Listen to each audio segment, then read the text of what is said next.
ಖ್ಯಾತ ಪಾರಂಪರಿಕ ವೈದ್ಯೆಯಿಂದ ಹೊರಬಿತ್ತು ಮಹತ್ತರ ವಿಷಯ. ಹಾರ್ಟ್ ಪ್ರಾಬ್ಲಮ್ ಇಂದ ಬಚಾವಾಗುವ ಮಾರ್ಗ ಇಲ್ಲಿದೆಯಂತೆ. ಇವರ ಮಾತು ಕೇಳಿದ್ರೆ ಲೈಫ್ ನಲ್ಲಿ ಹಾರ್ಟ್ ಸಮಸ್ಯೆ ಬರೋದೇ ಇಲ್ವಂತೆ.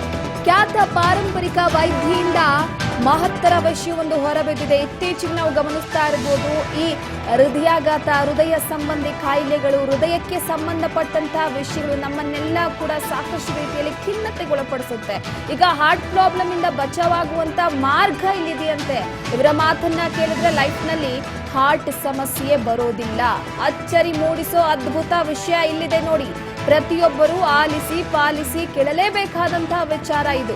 ಹಾರ್ಟ್ ಪ್ರಾಬ್ಲಮ್ ಎಂಥವರಿಗೆ ಹೆಚ್ಚು ಕಾಟವನ್ನ ಕೊಡುತ್ತೆ ಗೊತ್ತಾ? ಪಾರಂಪರಿಕ ವೈದ್ಯೆ MD ಪವಿತ್ರರವರಿಂದ ವಿಶ್ಲೇಷಣೆಯನ್ನ ಮಾಡಲಾಗಿದೆ. ಎಲ್ಲೂ ಕೂಡ ಗುಣವಾಗದ ಕಾಯಿಲೆಗೆ ಯೋಗವನ್ನ ಬೆಟ್ಟದಲ್ಲಿ ಎದೆಯಂತೆ ಸೂಕ್ತ ಚಿಕಿತ್ಸೆ. ಇತ್ತೀಚೆಗೆ ಹಾರ್ಟ್ ಅಟ್ಯಾಕ್ ಅನ್ನುವಂತ ಸಮಸ್ಯೆಯಿಂದ ಸಾಕಷ್ಟು ಜನ ಬಳಲ್ತಾ ಇದ್ದಾರೆ. ಚಿಕ್ಕ ಪುಟ್ಟ ಮಕ್ಕಳಿಂದ, ಯುವಕರಿಂದ, ಹಿರಿಯರಿಂದ, ವಯೋವೃದ್ಧರು ವಯಸ್ಸನ್ನ ಕೇಳಿ ಹಾರ್ಟ್ ಅಟ್ಯಾಕ್ ಬರ್ತಾ ಇಲ್ಲ. ಆ ರೀತಿಯಾಗಿ ಸಾಕಷ್ಟು ರೀತಿಯಲ್ಲಿ ನಮ್ಮನ್ನೆಲ್ಲ ಕೂಡ ಭಯಭೀತಗೊಳಿಸಿತ್ತು. ಈಗ ಪಾರಂಪರಿಕ ವೈದ್ಯ ಆದಂತ ಕೆಲವೊಂದಿಷ್ಟು ವಿಚಾರಕ್ಕೆ, ಅಂದ್ರೆ ಹಾರ್ಟ್ ಪ್ರಾಬ್ಲಮ್ ವಿಚಾರಕ್ಕೆ ಸಂಬಂಧಪಟ್ಟಂತೆ ಅಚ್ಚರಿ ಮೂಡಿಸುವಂತಹ ಕೆಲವೊಂದಿಷ್ಟು ವಿಚಾರಗಳನ್ನ ಪವಿತ್ರ ಅವರು ತಿಳಿಸಿರುವಂತದ್ದು. ನಮಸ್ಕಾರ ವೀಕ್ಷಕರೇ. ಹೃದಯಾಘಾತ ಭಯಾನಕವಾದಂತ ಭಯ ತಂದಿರತಕ್ಕಂತ, ಇತ್ತೀಚಿನ ಹೆಚ್ಚಿನ ಮಟ್ಟದಲ್ಲಿ ಬಲಿಯಾಗ್ತಿರ್ತಕ್ಕಂಥ ಸಮಸ್ಯೆ ಇದು ಕಾಣಿಸ್ತಾ ಇದೆ. ಎಲ್ಲರಲ್ಲೂ ಭಯ. ಸ್ವಲ್ಪ ಎದೆನೋ ಬರಂಗಿಲ್ಲ, ಸ್ವಲ್ಪ ಗ್ಯಾಸ್ಟ್ರಿಕ್ ಆಗಂಗಿಲ್ಲ, ನನ್ಗೆ ಹಾರ್ಟ್ ಅಟ್ಯಾಕ್ ಆಗ್ತಿದೆ. ಎಷ್ಟೋ ಜನ ಎದುರಿ ಹಾಸ್ಪಿಟ್ಲಿಗೆ ಹೋಗಿರೋದು ನೋಡಿದೀವಿ. ಎಷ್ಟೋ ಜನ ಮುನ್ನೆಚ್ಚರಿಕೆ ಕ್ರಮ ಅಂತ ಹೇಳಿ ಹಾರ್ಟ್ ಚೆಕಪ್ಗೆ ಹೋಗ್ತಿರೋರನ್ನ ನೋಡ್ತಿದೀವಿ. ಆದ್ರೆ ಮುನ್ನೆಚ್ಚರಿಕೆ ಎಲ್ಲಿ ವಹಿಸ್ಬೇಕು ಅನ್ನೋದನ್ನ ಕೂಡ ಯೋಚನೆ ಮಾಡದೆ ಬರೀ ವೈದ್ಯರ ಹತ್ರ ಚೆಕಪ್ ಮಾಡಿಸೋದು, ವೈದ್ಯರು ಏನು ಪ್ರಾಬ್ಲಮ್ ಇಲ್ಲ ಎದುರ್ಕೋಬಿಡಿ ಅಂದ್ರು ಅಂದ್ಬಿಟ್ಟು ಮತ್ತೆ ಬಂದ್ ಮನೇಲಿ ಅದೇ ತಪ್ಪುಗಳನ್ನ ಮಾಡೋದು. ಸೊ ಇಲ್ಲಿ ನೀವು ಚೆಕಪ್ ಮಾಡೋದ್ರಿಂದ ಅಥವಾ ಅದಕ್ಕೆ ಔಷಧಿ ತಗೊಳ್ಳೋದ್ರಿಂದ ಪ್ರಯೋಜನಕಾರಿ ಅಲ್ಲ. ನೀವು ಮಾಡ್ತಿರ್ತಕ್ಕಂಥ ಸಮಸ್ಯೆಗಳನ್ನ ಕಡಿಮೆ ಮಾಡೋದ್ರಿಂದ ಮಾತ್ರ ಈ ಹೃದಯಾಘಾತವನ್ನ ತಪ್ಪಿಸ್ಕೊಳ್ಬಹುದು. ಹಾಗಾದ್ರೆ ಈ ಹೃದಯಾಘಾತ ಯಾವ ಕಾರಣಗಳಲ್ಲಿ ಆಗ್ತದೆ, ಯಾಕೆ ಇಷ್ಟು ಹೆಚ್ಚಾಗ್ತದೆ? ಚಿಕ್ಕ ಚಿಕ್ಕ ವಯಸ್ಸಿನ ಮಕ್ಕಳೆಲ್ಲ ರಸ್ತೆಯಲ್ಲಿ ಹೋಗ್ತಾ ಬಿದ್ದು ಸಾಯ್ತಿದ್ದಾರೆ. ಎಲ್ಲೋ ಡ್ಯಾನ್ಸ್ ಮಾಡ್ತಿರ್ತಾರೆ, ಅಲ್ಲೇ ಕುಸಿದ್ ಬೀಳ್ತಾ ಇದ್ದಾರೆ. ಶಾಲೆಯಲ್ಲಿ ಕೂತ್ ಪಾಠ ಕೇಳ್ತಿರ್ತಾರೆ, ಅಲ್ಲೇ ಕುಸಿದ್ ಬೀಳ್ತಾ ಇದ್ದಾರೆ. 5 ವರ್ಷ 6 ವರ್ಷ ಮಗುಗೆ ಹಾರ್ಟ್ ಅಟ್ಯಾಕ್ ಅಂದ್ರೆ ಏನ್ ಅರ್ಥ ಏನು? ಸೊ ಎಲ್ಲಿ ಹೋಗ್ತಿದೀವಿ ನಾವು ಅನ್ನೋದ್ರ ಬಗ್ಗೆ ಯೋಚನೆ ಮಾಡಿದೀರಾ? ಖಂಡಿತವಾಗ್ಲೂ ನಮ್ಮ ಇವತ್ತಿನ ಜೀವನ ಶೈಲಿ, ಆಹಾರದ ತಪ್ಪುಗಳು ಇನ್ನು ಅಘೋರವಾದಂತ ಕಾಯಿಲೆಗಳಿಗೆ ಬಲಿ ಮಾಡಲಿಕ್ಕೆ ಯಾವುದೇ ಅನುಮಾನ ಇಲ್ಲ. ಸೊ ಈ ಒಂದು ಹೃದಯ ನೀವು ತಾಯಿ ಗರ್ಭ ಸೇರಿದಾಗ್ಲಿಂದ ನೆಕ್ಸ್ಟ್ ನೀವು ಮಣ್ಣಿಗೆ ಹೋಗೋವರೆಗೂ ನಿಮ್ಮ ಪರ್ಮಿಷನ್ ಇಲ್ಲದೆ ಕೆಲಸ ಮಾಡ್ತಾ ಇದೆ. ಅದು ಒಂದೇ ಒಂದು ಸೆಕೆಂಡ್ ಹೃದಯ ಬಡಿತ ನಿಂತ್ರೆ ನೀವು ಡೆಡ್ ಬಾಡಿ ಅಂತಾನೆ ಹೆಸರು ಹೇಳ್ತಾರೆ, ಎಣ ಅಂತ ಕರೀತಾರೆ, ಬಾಡಿ ಬಂತ ಅಂತ ಕರೀತಾರೆ. ಅಂತ ಹೃದಯವನ್ನ ನಾವು ಎಷ್ಟು ಹಾಳು ಮಾಡ್ತಿದೀವಿ ಅಂತ ಯೋಚನೆ ಮಾಡಿದೀರಾ? ಇದೊಂದು ದೈವ ನಿರ್ಣಯ, ದೈವ ಸೃಷ್ಟಿ.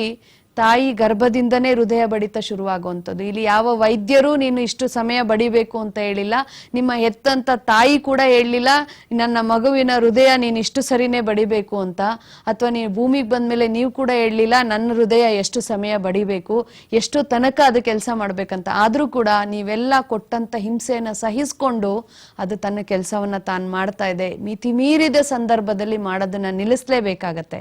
ಸೊ ಇದಕ್ಕೆ ಕಾರಣ ಏನು? ಒಂದು, ಎಲ್ಲರಲ್ಲೂ ಕೇಳ್ತಾ ಇದೀವಿ ಓವರ್ ಡಯಟ್ ಅಂತ ಹೇಳಿ. ಸೊ ಓವರ್ ಡಯಟ್ ಒಂದು ಕಾರಣ ಇರಬಹುದು. ಯಾವ ರೀತಿ ಡಯಟ್ ಮಾಡ್ತಿದ್ದೀರಾ? ನಾನು ಎಲ್ಲಿ ದಪ್ಪ ಆಗ್ಬಿಡ್ತೀನೋ ಅಂತ ಉಪವಾಸ ಮಾಡೋದಿದೆಯಲ್ಲ, ಅದು ಓವರ್ ಡಯಟ್ ಅಂತ ಹೇಳ್ತೀವಿ. ಊಟವನ್ನ ಕಡಿಮೆ ತಿನ್ನೋದಿರ್ಬೋದು, ಊಟ ಬಿಡೋದಿರ್ಬೋದು, ನಿಮ್ಮ ದೇಹದ ತೂಕವನ್ನ ಕಡಿಮೆ ಮಾಡೋದಿಲ್ಲ. ಆದ್ರೆ ಏನನ್ನ ತಿನ್ನೋದ್ರಿಂದ ತೂಕ ಕಂಟ್ರೋಲ್ ಅಲ್ಲಿ ಇರುತ್ತೆ, ಯಾವ್ದನ್ನ ತಿನ್ನೋದ್ರಿಂದ ತೂಕ ಹೆಚ್ಚಾಗ್ತದೆ ಅನ್ನೋದನ್ನ ತಿಳ್ಕೊಳ್ಳದೆ ಮಾಡ್ತಿರ್ತಕ್ಕಂಥ ಡಯಟ್ ಪ್ರಾಬ್ಲಮ್ ಆಗತ್ತೆ. ಅದು ಒಂದೇ ಕಾರಣ ಅಲ್ಲ, ಯಾಕಂದ್ರೆ ಪ್ರಪಂಚದಲ್ಲಿ ಇರೋರೆಲ್ಲರೂ ಡಯಟ್ ಮಾಡ್ತಿಲ್ಲ. ಚಿಕ್ಕ ಮಗು ಯಾವ ಡಯಟ್ ಮಾಡುತ್ತೆ ಮೇಡಮ್, ಅದು ಯಾಕೆ ಸಾಯ್ಬೇಕಾಗಿತ್ತು ಅಂತ ಅನ್ಸುತ್ತೆ. ಆದ್ರೆ ಆ ಮಗುನಲ್ಲಿ ಯಾವ ಸಮಸ್ಯೆ ಆಯ್ತು ಅಂದ್ರೆ, ಇವತ್ತಿನ ಚಿಕ್ಕ ಮಕ್ಕಳ ಆಹಾರ ಏನಿದೆ ಅಂತ ಯೋಚನೆ ಮಾಡಿದೀರಾ? ಸ್ಕೂಲಿಗೆ ಹಾಕೋ ಬಾಕ್ಸ್ ಅಲ್ಲಿ ಚಿಪ್ಸ್ ಇರುತ್ತೆ, ಚಾಕ್ಲೇಟ್ ಇರುತ್ತೆ, ಕೇಕ್ ಇರುತ್ತೆ, ಬಿಸ್ಕೆಟ್ಸ್ ಇರುತ್ತೆ. ಮತ್ತೆ ಸ್ಕೂಲಿಂದ ಬಂದ ತಕ್ಷಣ ಬೇಕರಿಗೋ ಹೋಟ್ಲಿಗೋ ಕರ್ಕೊಂಡು ಹೋಗ್ತೀರಾ. ಅಯ್ಯೋ ನನ್ ಮಗು ಮನೇಲಿ ಊಟನೇ ಮಾಡ್ಲಿಲ್ಲಲ್ಲ ಅನ್ನೋ ಬೇಸರಕ್ಕೆ ಕರ್ಕೊಂಡೋಗಿ ಇನ್ನೇನೋ ತಿನ್ನಿಸ್ತೀರಾ. ಇವತ್ತು ಮಗು ಎದೆ ಹಾಲು ಕುಡ್ದಿದ್ಕಿಂತ ಹೆಚ್ಚು ವಿಷಕಾರಿ ಆಹಾರವನ್ನ ತಿಂದು ಬೆಳೀತಾ ಇದೆ. ಅಷ್ಟೇ ಅಲ್ಲದೆ ಮನೆಯಲ್ಲಿ ಓದು ಅನ್ನೋ ಒತ್ತಡ, ಶಾಲೆಯಲ್ಲಿ ಕೂಡ ಓದಿ ಅನ್ನೋ ಒತ್ತಡ ಜಾಸ್ತಿ ಆಗ್ತದೆ. ಮಕ್ಕಳಲ್ಲಿ ಆಟೋಟ ಕಡಿಮೆ ಆಗ್ತಿದೆ. ದೇಹ ದಂಡನೆ ಕೂಡ ಇಲ್ಲದೆ ಮನೆಯಲ್ಲಿ ಕೂತು ಓದೋದು ಮತ್ತೆ ಶಾಲೆಯಲ್ಲಿ ಓದೋದು, ಆ ಪುಸ್ತಕಗಳ ಭಾರ ಮತ್ತು ನಿಮ್ಮಿಬ್ಬರ ಪೋಷಕರ ಮತ್ತೆ ಶಿಕ್ಷಕರ ಒತ್ತಡ, ಇದಲ್ಲದೆ ನೀವು ಕೊಡ್ತಿರ್ತಕ್ಕಂಥ ಅಪೌಷ್ಟಿಕವಾದ ವಿಷಕಾರಿ ಆಹಾರ ಆ ಮಗುವಿನ ಬಲಿಯನ್ನ ತಗೊಳ್ತಾ ಇದೆ.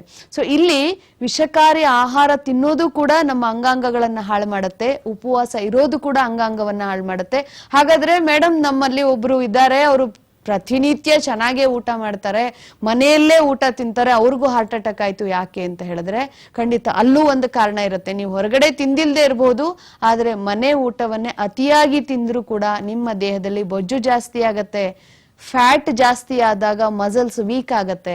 ನಿಮ್ಮ ಹೃದಯ ಸಂಬಂಧ ಮಸಲ್ಸ್ಗಳು ವೀಕ್ ಆಯ್ತು ಅಂತ ಹೇಳಿದ್ರೆ ನಿಮ್ಮ ಹಾರ್ಟ್ ಕೆಲಸ ಮಾಡೋದು ನಿಧಾನವಾಗತ್ತೆ. ಇಷ್ಟೇ ಅಲ್ಲದೆ ನೀವು ತಿಂದಿರ್ತಕ್ಕಂಥ ಮನೆ ಆಹಾರಗಳಲ್ಲೇ ಎಷ್ಟು ವಿಷಕಾರಿ ಇದೆ ಅಂತ ಗೊತ್ತಿಲ್ಲ ನಿಮ್ಗೆ. ಸೊ ಯಾವ್ದನ್ನ ತಿನ್ಬೇಕು, ಎಷ್ಟನ್ನ ತಿನ್ಬೇಕು ಅನ್ನೋದು ಗೊತ್ತಿಲ್ಲದೆ ತಿಂತೀರಾ. ಯಾವಾಗ ನಮ್ಮ ಆಹಾರಗಳು ಅಜೀರ್ಣಕ್ಕೊಳಗಾಗ್ತವೋ ಆಗ ಅಲ್ಲಿ ಕೆಟ್ಟ ಅಂಶಗಳು ಉತ್ಪತ್ತಿ ಆಗುತ್ತೆ.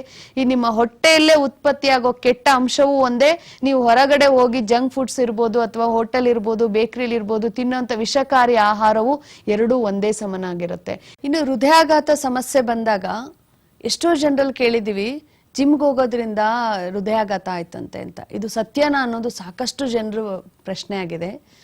ಜಿಮ್ ಮಾಡೋದು ಯಾವ ಕಾರಣಕ್ಕೆ ಮಾಡ್ತಾ ಇದ್ದೀರಾ ಅನ್ನೋದ್ರ ಮೇಲೆ ಡಿಪೆಂಡ್ ಆಗುತ್ತೆ. ಜಿಮ್ ಮಾಡ್ತಿರೋದು ನಾನು ಕೇವಲ ಆರೋಗ್ಯಕ್ಕೋಸ್ಕರ ಅಂತ ಮಾಡಿದ್ರೆ ಅದರಲ್ಲಿ ಏನ್ ಮಾಡಬಹುದು, ವಾಕ್ ಮಾಡಬಹುದು, ಸುಲಭವಾದ ವ್ಯಾಯಾಮಗಳನ್ನ ಮಾಡಬಹುದು, ಸುಲಭವಾದ ಸೈಕ್ಲಿಂಗ್ ಅನ್ನ ಮಾಡಬಹುದು, ಸುಲಭವಾಗಿ ಥ್ರೆಡ್ಮಿಲ್ ಓಡಬಹುದು. ಈ ತರದ ಸಂದರ್ಭಗಳಲ್ಲಿ ನಿಮಗೆ ಯಾವುದೇ ರೀತಿ ಸಮಸ್ಯೆ ಆಗೋದಿಲ್ಲ.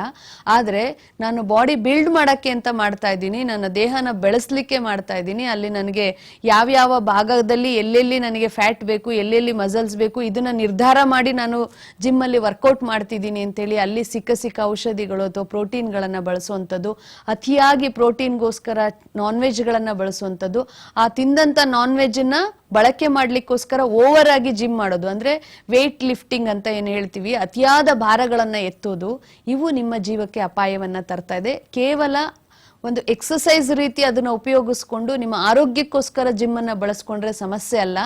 ಆದ್ರೆ ಆ ಬಾಡಿ ಬಿಲ್ಡ್ ಮಾಡ್ಲಿಕ್ಕೋಸ್ಕರ ನೀವು ಸೇವಿಸ್ತಿರ್ತಕ್ಕಂಥ ಆಹಾರ ಪದ್ಧತಿ ಮತ್ತು ಇಲ್ಲಿ ಮಾಡ್ತಿರ್ತಕ್ಕಂಥ ಅತಿಯಾದ ವರ್ಕೌಟ್ಸ್ ಏನ್ ಮಾಡುತ್ತೆ, ನಿಮ್ಮ ಹೃದಯಾಘಾತಕ್ಕೆ ಕಾರಣ ಆಗ್ತದೆ.